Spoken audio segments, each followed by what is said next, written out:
কিভাবে রহমত, এটা নিয়ে আলোচনা করলে বেশি ফায়দা হবে কিনা? আমার নবী ফেরেশতা জগতের জন্য কিভাবে রহমত, এটা নিয়ে আলোচনা করলে বেশি ফায়দা হবে কিনা? বলে হ্যাঁ, ফায়দা তো কিছু হবেই, তবে তার চেয়ে বেশি ফায়দা হবে যদি বলি আমার নবী মানব জগতের জন্য কিভাবে রহমত। কোন জগতের জন্য? মানব জগৎ, মানে আপনার আমার জন্য কিভাবে রহমত। আজকের আলোচ্য বিষয় হলো আমার নবী যে আপনার আমার জন্য কিভাবে রহমত। এটা বুঝতে গেলে আগে বুঝতে হবে মানব জগতের জন্য কিভাবে রহমত। এটা বুঝতে গেলে বুঝতে হবে মানব জগতের মধ্যে কি বিভিন্ন শ্রেণী আছে নাকি একই শ্রেণীর অন্তর্ভুক্ত। বিভিন্ন শ্রেণী আছে, যেমন মানুষদের মধ্যে কেউ সাহাবী, মানুষদের মধ্যে কেউ আল্লাহ ওয়ালা মুত্তাকি বান্দা, মানুষদের মধ্যে কেউ মুমিন বান্দা, মানুষদের মধ্যে কেউ যুবক, মানুষদের মধ্যে কেউ শিশু বাচ্চা, মানুষদের মধ্যে কেউ ইতিম বাচ্চা, মানুষদের মধ্যে কেউ বুড়া, মানুষের মধ্যে কেউ নারী, মানুষের মধ্যে কেউ পুরুষ, মানুষের মধ্যে কেউ ব্যবসায়ী, মানুষের মধ্যে কেউ কর্মজীবী, মানুষের মধ্যে কেউ মুসলিম, মানুষদের মধ্যে কেউ অমুসলিম, মানুষদের মধ্যে কেউ আলেম, মানুষদের মধ্যে কেউ গায়রে আলেম, মানুষদের মধ্যে কেউ হাফেজ, মানুষদের মধ্যে কেউ গায়রে হাফেজ। বলেন মানুষদের মধ্যে এক শ্রেণী না অনেক শ্রেণী আছে? অনেক অনেক শ্রেণী আছে। তো আমার নবীজি মানুষের কোন শ্রেণীর জন্য রহমত? সব শ্রেণীর জন্য রহমত। কিভাবে? ওই কিভাবে জবাবটাই আজকের বয়ানে ইনশাআল্লাহ দিব। মানুষদের মধ্যে নবীদের পরে সবচেয়ে দামি শ্রেণী কারা? নবীদের পরে মানুষদের মধ্যে সবচেয়ে দামি শ্রেণী কারা? সাহাবায়ে কেরাম। সাহাবায়ে কেরামদের মধ্যে আবার সবচেয়ে দামি শ্রেণী আল্লাহর রাসূলের খলিফা। এই খলিফা ছিলেন কয়জন? চারজন। এই খলিফাকে হযরত সিদ্দিক আকবর, আবু বকর রাদিয়াল্লাহু তাআলা আনহু, হযরত ওমর রাদিয়াল্লাহু তাআলা আনহু, হযরত উসমান রাদিয়াল্লাহু তাআলা আনহু, হযরত আলী রাদিয়াল্লাহু তাআলা আনহু, এই চারজনের নাম বললাম। এখন যদি পরিচয় দিতে যাই পুরো বয়ান চলে যাবে পরিচয় দিতে দিতে, আসল বয়ান আর করা হবে না। এইজন্য লম্বা পরিচয় দিব না, শুধু তাদের কবির ভাষায় তাদের পরিচয় কবিতা আকারে তুলে ধরবো। কবি বলেন, দুনিয়ায়ে সাহাবত মে তেরা নাম রহেগা, দুনিয়ায়ে সাহাবত মে তেরা নাম রহেগা, সিদ্দীক তেরা নাম সে ইসলাম রহেগা। আপনাদের কি জবান নাই? চিৎকার দিয়ে বলেন আল্লাহু আকবার। আপনাদের থেকে চাই পাবো তো ইনশাআল্লাহ। দুনিয়ায়ে আদালত মে তেরা নাম রহেগা, দুনিয়ায়ে আদালত মে তেরা নাম রহেগা, ওমর তেরা নাম সে ইসলাম রহেগা, ওমর তেরা নাম সে ইসলাম রহেগা, দুনিয়ায়ে শুজাআত মে তেরা নাম রহেগা,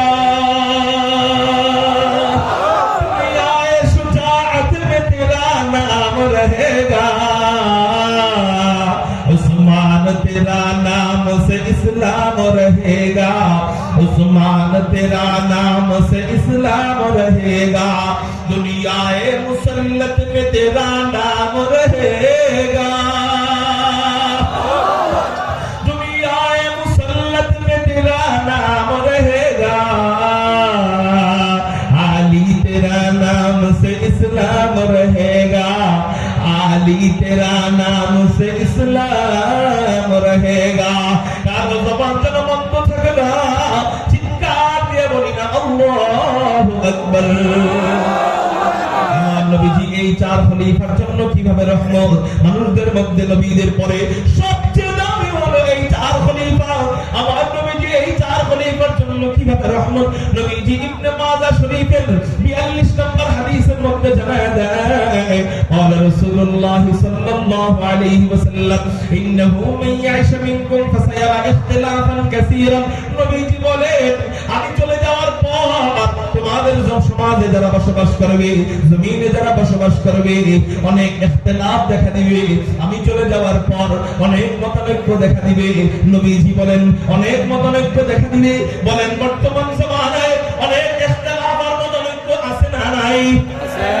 নামাজের মধ্যে কেউ হাত বাঁধে বুকের উপর, কেউ হাত বাঁধে নাভির উপর, কেউ হাত বাঁধে নাভির নিচে, কেউ হাত ছেড়ে দেয়।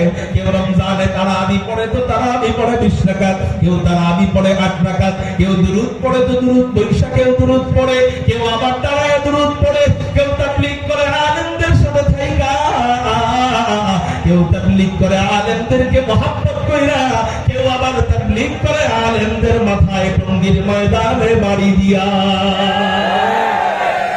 ইখতিলাফের মতনৈক্য আছে না নাই? নবীজি বলেন অনেক মতনৈক্য দেখা দিবে, ইখতিলাফান কাসীরান, অনেক মতনৈক্য দেখা দিবে, কিন্তু এই মতনৈক্যের কারণে তোমরা যেন বিপদগামী হয়ে যাও না, তোমরা যেন পথভ্রষ্ট হয়ে যাও না, এই মতনৈক্যের কারণে তোমরা যেন হেদায়েতের পথ থেকে দূরে সরে যাও না। আমি নবীজি তোমাদেরকে ফর্মুলা শিখিয়ে যাচ্ছি, এই ফর্মুলা মোতাবেক যদি তোমরা চলো, আমি নবীজি তোমাদেরকে গ্যারান্টি দিলাম, এই ফর্মুলা মোতাবেক তোমরা চললে তোমরা হেদায়েতের পথ পেয়ে যাইবা। নবীজি বলেন এই ফর্মুলা কি? 1 নম্বর ফর্মুলা, আলাইকুম বিসুন্নতি। 1 নম্বর ফর্মুলা হলো তোমরা প্রত্যেকটা কাজে আমি নবীজির সুন্নতকে আঁকড়ে ধরবা।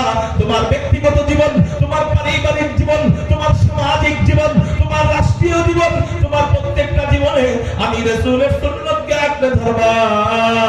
2 নম্বর ফর্মুলা হলো সুন্নাতুল খুলাফায়ে রাশিদিন মাহদীয়্যিন। 2 নম্বর ফর্মুলা হলো আমি তোমাদের কাছে রেখে গেলাম আমার খলিফাদেরকে, এই 4 জন খলিফাকে রেখে গেলাম, এই সুপথপ্রাপ্ত হেদায়েত প্রাপ্ত খলিফাদের সুন্নতকে আঁকড়ে ধরবা, তো তোমরা হেদায়েতের পথ পেয়ে যাইবা। এখানে নবীজি কয় পাঠ বলছে? কয় পাঠ? 2টা। 2 পাঠ। কয় পাঠ বলেন? 1 পাঠ হলো আলাইকুম বিসুন্নতি, আমার সুন্নাত। তাহলে নবীর সুন্নাত যারা মানে তারা হলো আহলুস সুন্নাত। নবীর সুন্নাত যারা মানে তারা কি? আহলুস সুন্নাত। নবীর সুন্নাত অনুযায়ী যারা চলে তারা হলো আহলুস সুন্নাত। এরপর নবীজির হাদিস মোতাবেক সাহাবায়ে কেরামদের জামাতকে যারা অনুসরণ করে তারা হলো ওয়াল জামাত। তাহলে আমাদের দলের নাম হলো আহলুস সুন্নাত ওয়াল জামাত। আমরা হাদিস থেকে দলিল পেয়ে গেলাম আমরা আহলুস সুন্নাত ওয়াল জামাত নামকরণ কেন করলাম?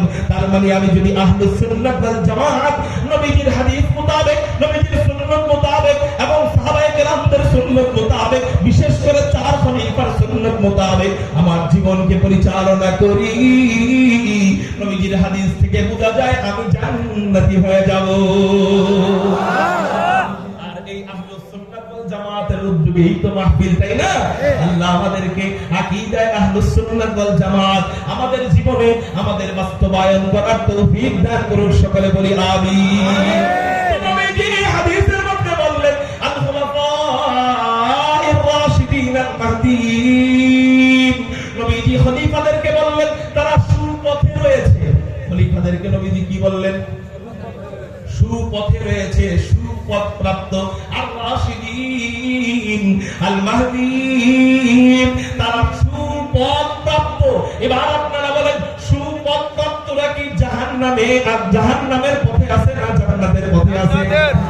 তো সাহাবীদের মধ্যে 4 খলিফার ব্যাপারে নবীজি গ্যারান্টি দিলেন তারা জান্নাতের পথে আছে।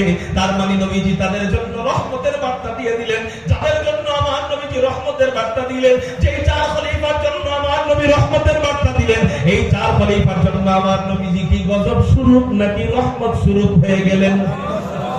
এটাই আল্লাহ বলেন ওমা আরসালনাকা ইল্লা রাহমাতাল লিল আলামিন।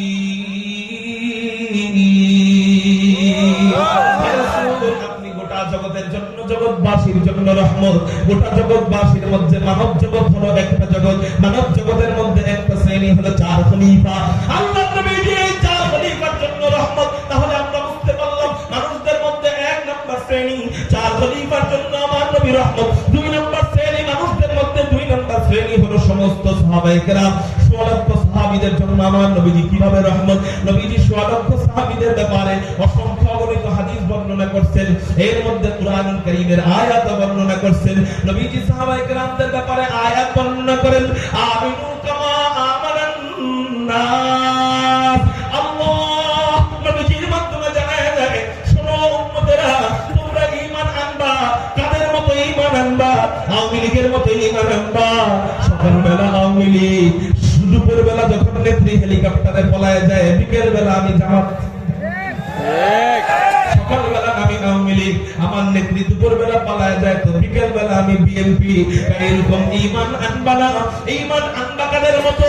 আল্লাহ পাক নিজে নবীজির মাধ্যমে জানায় দিলেন, কোরআনের মাধ্যমে জানায় দিলেন, আমিনু কামা আমানান নাস।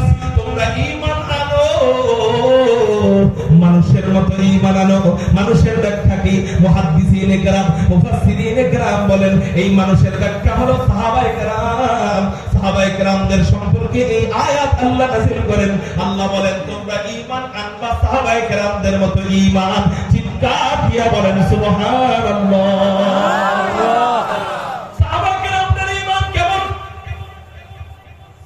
হযরত হারাম বিন মিলহানের গলা কাটা হয়, গলা কাটা হয়, গলা কাটার পরে ফিনকি দিয়ে রক্ত বের হয়ে যায়।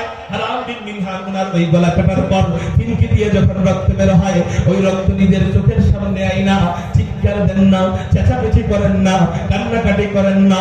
আমরা নিজেদের রক্ত দেখলে কি বলি? ইন্না লিল্লাহি ওয়া ইন্না ইলাইহি রাজিউন। আমাকে মেরেই ফেলতেছে, আমি হত্যা হয়েই যাচ্ছি, আমি আহত হয়েই গেলাম, আমি নিহত হয়েই যাচ্ছি। নিজেদের রক্ত দেখলে এই জাতীয় ভয়ের বাক্যগুলা বলি। কিন্তু নবীজির সাহাবী হযরত হারাম বিন মিলহান, ইতিহাসের পাতার মধ্যে পাওয়া যায় হারাম বিন মিলহান নিজের রক্ত নিজে নিয়া চিৎকার দিয়া বলেন, কুস্তু ওয়া রাব্বিল কাবা, কাবার রবের কসম, আমি দ্বীনের জন্য রক্ত দিয়া বিজয়ী হয়ে গেলাম। মুসলমান রক্ত দেওয়ার পরে বলে আমরা বিজয়ী হয়ে গেছি। এই মুসলমানদেরকে ভয় দেখাও, এই মুসলমানদেরকে মাইরা তোমরা ইসলামকে ছিনায় নিবা। আল্লাহ পাকের জাত ও ইজ্জতের কসম করে বলি, এক ইসকন নয়, কোটি কোটি ইসকন মিলেও যদি আসে মুসলমানদেরকে ঈমান কেড়ে নেওয়ার জন্য, মুসলমানদেরকে হত্যা করবে, মুসলমানদের রক্ত দেবে, মুসলমানদেরকে মারবে, আমরা মার খাবো, তারপর ইসলামকে আমরা এই দেশ থেকে ধ্বংস হতে দিব না। আল্লাহু আকবার।